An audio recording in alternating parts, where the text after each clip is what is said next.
Hi, and welcome back to Gen Z Bible class, where today we're going to continue an exciting story of the life of Abraham. And if you were with us last time, you'll know that we had a little visit from some very important people last time. Abraham was sitting out in front of his tent, and three strangers walk along. And as it turns out, one of them was actually God himself, who had come to give some good news to Abraham and his wife, Sarah. And there were two angels that accompanied him. So we also noticed that there were actually two reasons why these visitors had come, why God had come to visit with Abraham. One of the reasons was to bring them some good news. And, they had been waiting for years and years and years for the promise of this child. And, they'd kind of given up hope that this would ever happen. But God had come this specific time to reassure them that 1 year from then they would be bouncing a little baby boy on their knee. And certainly that did come true. So that was one of the reasons why these three visitors came to see Abraham and his wife. But there was another reason, and we just sort of got into that towards the end of chapter 18. We're in chapter 19 today. And it had something to do with Sodom and Gomorrah. And that was something that kind of perked up Abraham's attention, because he knows that his nephew Lot is living down there in Sodom and Gomorrah. And these angels explained to him that they had come to do a little, I guess you could say, reconnaissance.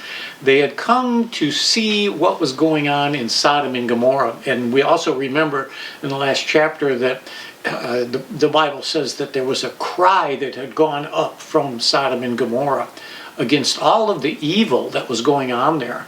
And we kind of got a sense of that before. Sodom and Gomorrah and the king of, these were the ones that were taken away, and Abraham had to go and rescue them. But they didn't have a very great reputation in terms of, what was going on in those communities. So now these angels have made it clear that this is why they are here.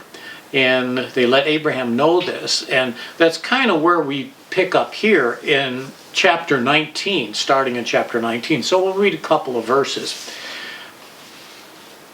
The two angels arrived at Sodom in the evening, and Lot was standing in the gateway of the city. And when he saw them, he got up to meet them and bowed down with his face to the ground.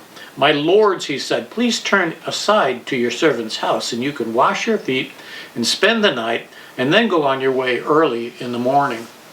And so this was very much the same way that Abraham received these visitors. I don't know if Lot knew they were angels, or if he expected they were angels, or it's a little unclear.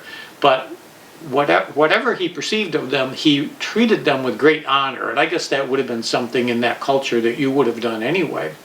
But he saw them as being important and worthy of attention. So just like Abraham and Sarah, he cooks them a nice meal and invites them into their house. But this was only after they said, "No, we're going to stay out here in the village square." Just kind of a curious little thing there. But he insisted, and I think he insisted because he knew that that's village square in Sodom or Gomorrah. I'm not sure if they were in Sodom or Gomorrah. Really wasn't the best place to spend the night.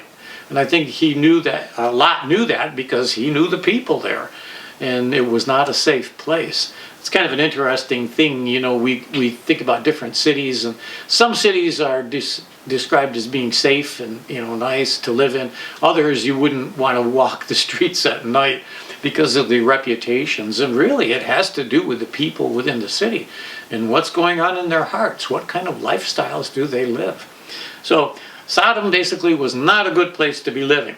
And Lot knew that, and he insisted that those visitors, who turned out to be angels, came in to stay in his house.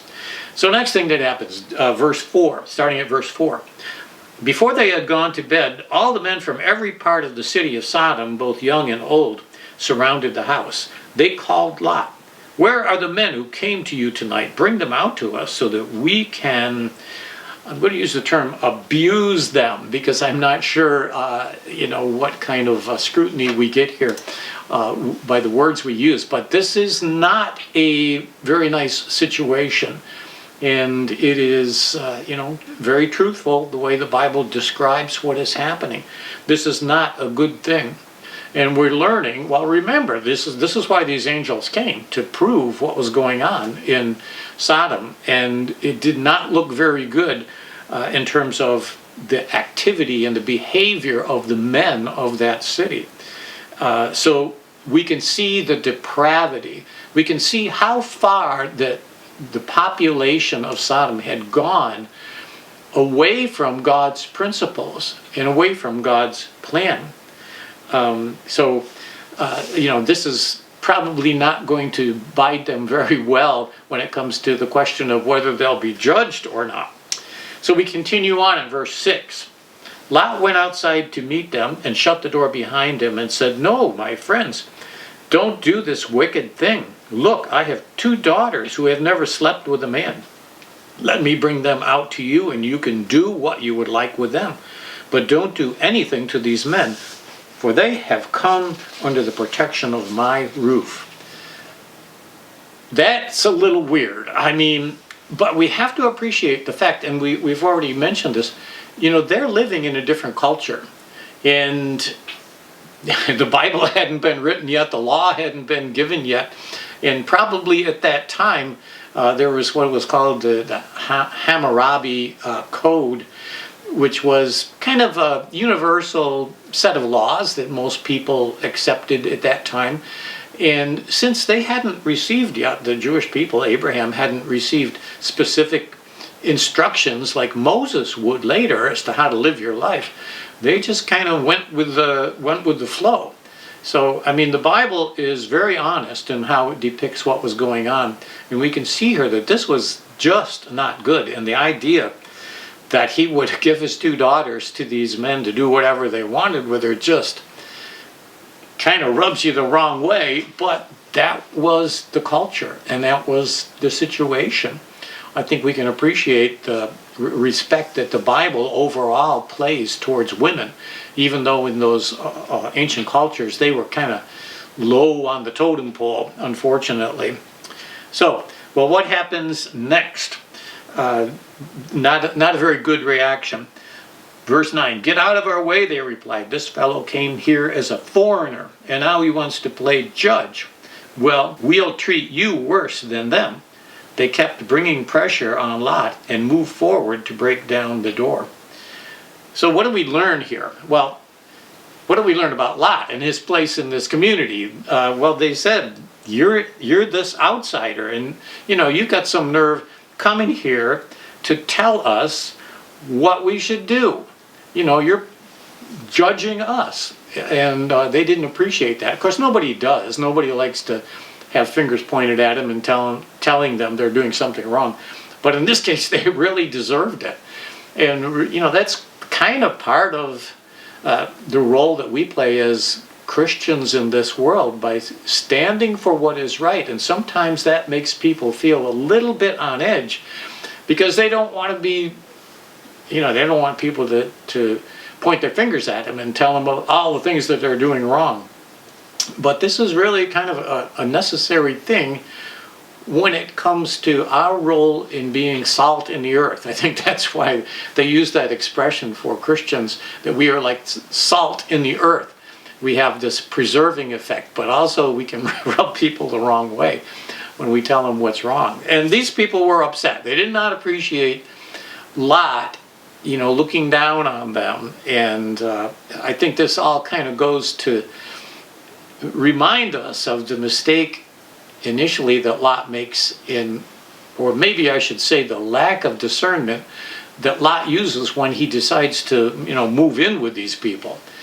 He was looking at how great the land was and how green, the fields were, but he didn't give a lot of thought to the kind of people he would be hanging out with. So, now verse 10.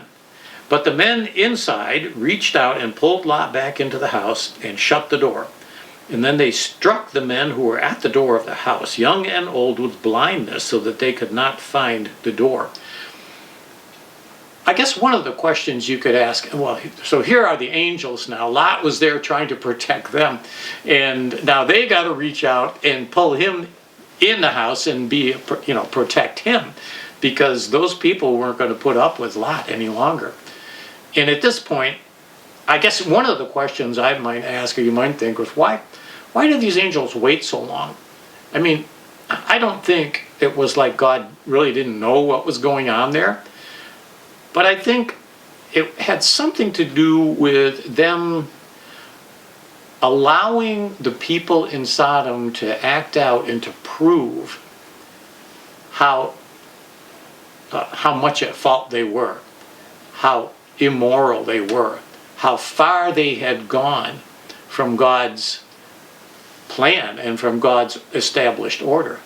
I mean, the fact that they didn't want to have anything to do with these women that Lot offers them, it just really shows the depth of the depravity that these people were involved in.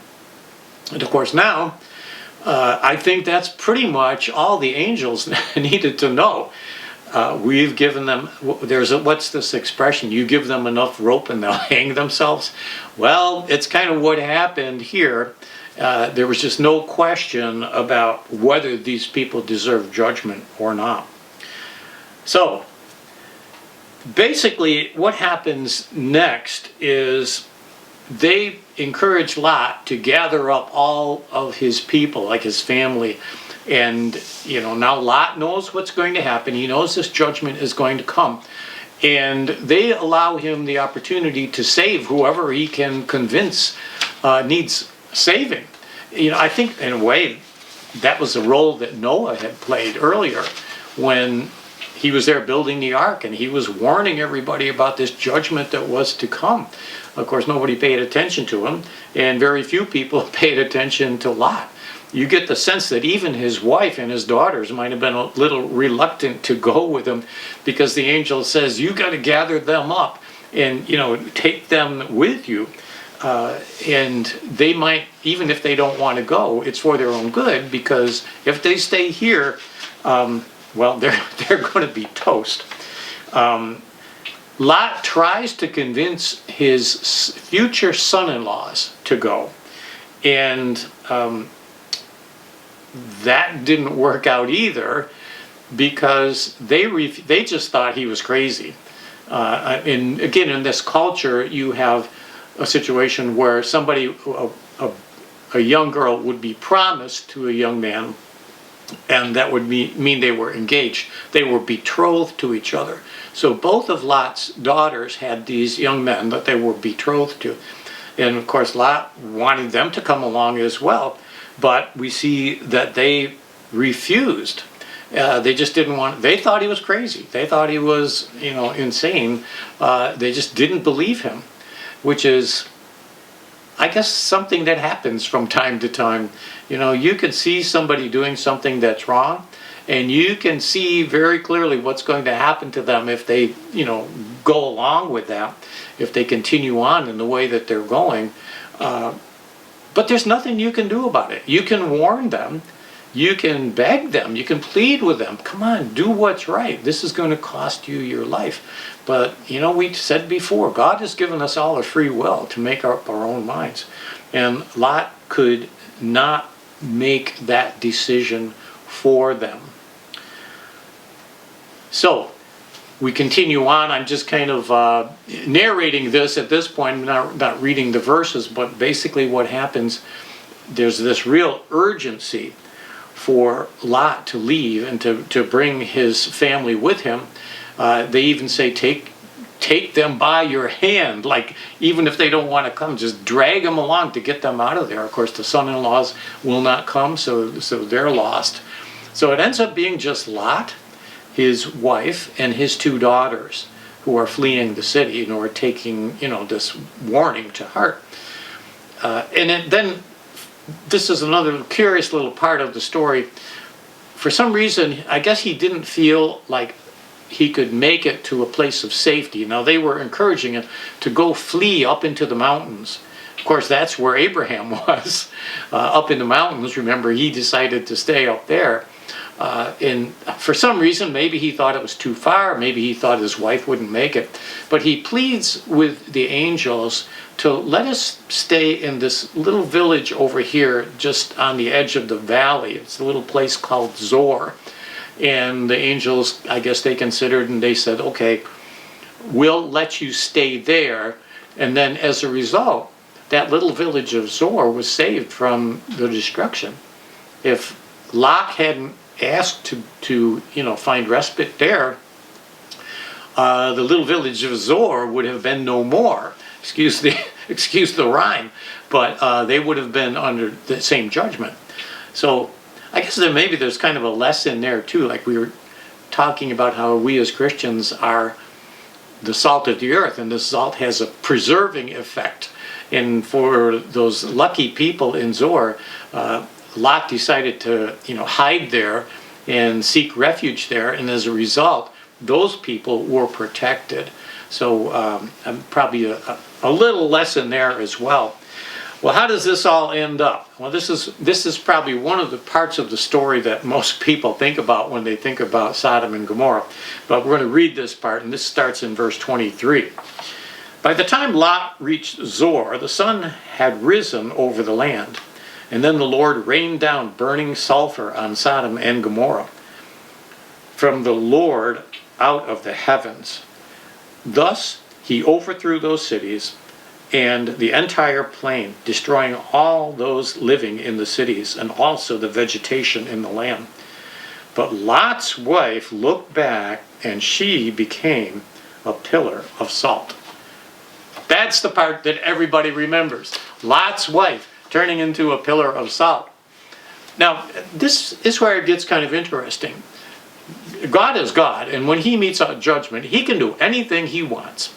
And a lot of people just sort of picture it that, well, I think we can assume that Lot's wife was not 100% with this whole idea of fleeing and, leaving everything behind, their whole home that they built and spent all these years, living in. That would be a very difficult thing to leave behind. And it uses the expression that she looked back and then turned into a pillar of salt. Now, that could be literally true. I mean, like I said, God can do anything that he wants to. But some people feel, and I think I can understand how this might work, because I had the privilege of actually being in the Dead Sea, which is right about where all this stuff is happening. And right now, this part of the world is like nothing green about it. It's just a bunch of rocks and deserts and little rainfall. And the Dead Sea is about as dead as you can get, but it's full of salt. And in fact, if you walk along the shoreline, you just see these cakes of salt that build up because it's so, there's so much salt there.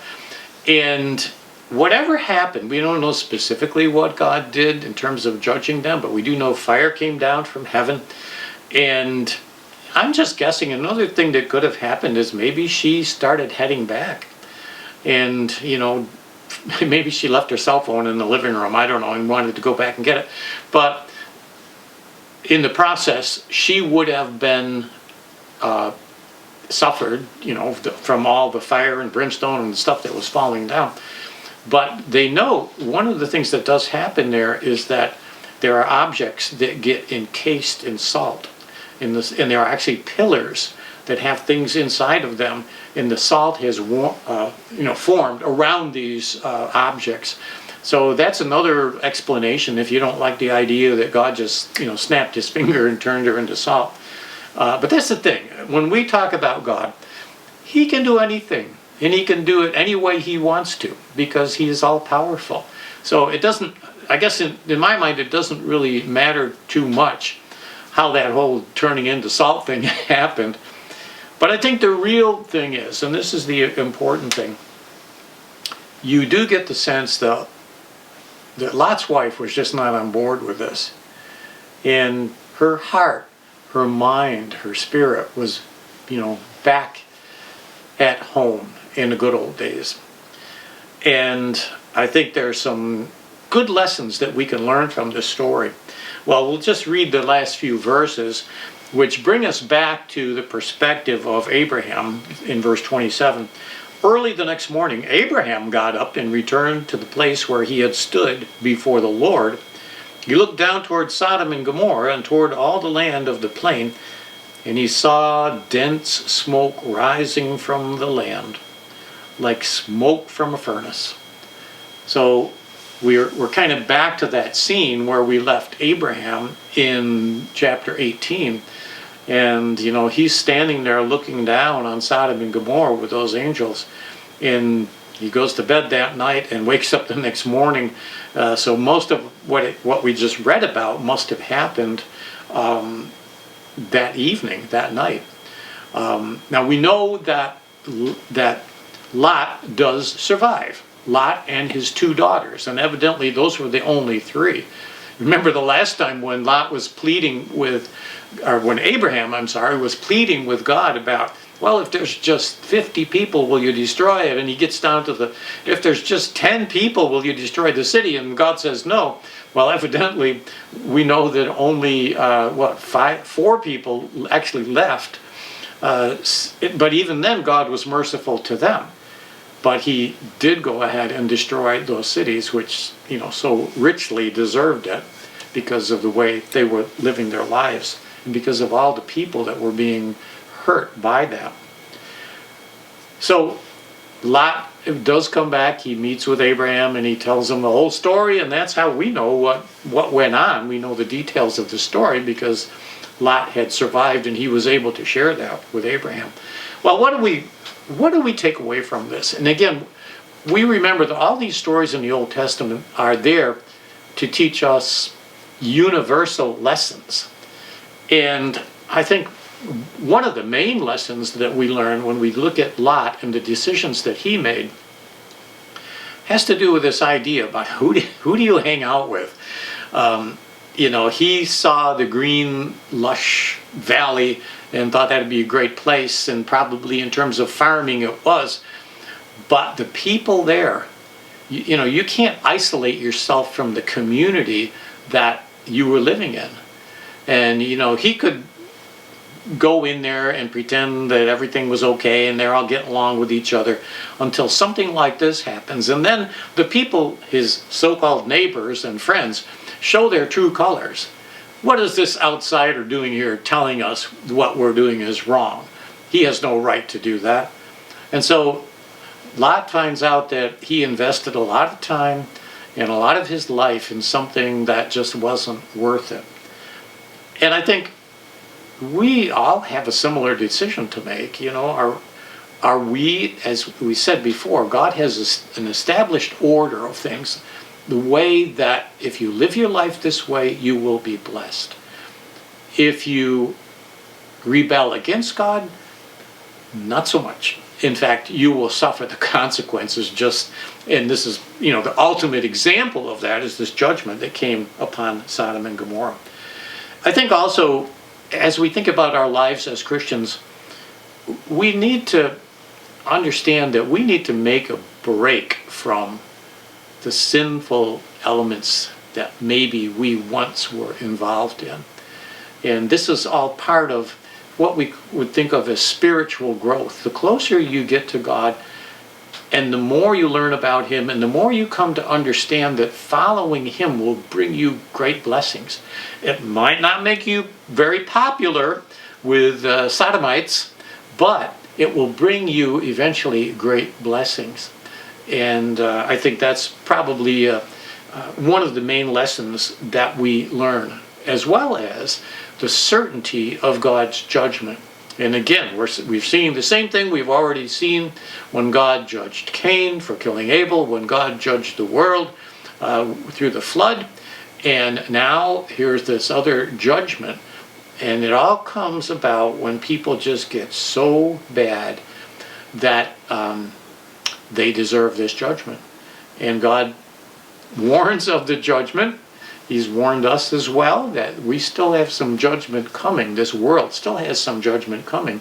But He has prepared us And just like he prepared Noah in the ark to save him from that flood, he gives us I guess you could say like a spiritual ark to protect us from this world of not always nice people that we live in, or circumstances. So, well, I hope this has been a blessing to you, and there's one more really big thing that happens with Abraham that we're going to be looking at pretty soon here, and it's one of the greatest examples of an act of faith in the Bible.